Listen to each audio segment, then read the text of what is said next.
receivers are normally conducted by the National Weather Service every Wednesday between 11 a.m. and noon. When there is weather or existing severe weather in the area, the test will be postponed until the following day. This ends the test of the National Radio Warning Alarm.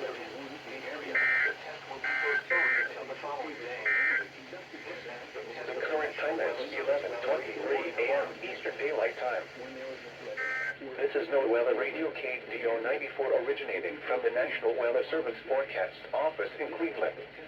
We supply the latest available information for Northeast Inland Ohio over KDO 94 from Akron on a frequency of 162.400 MHz.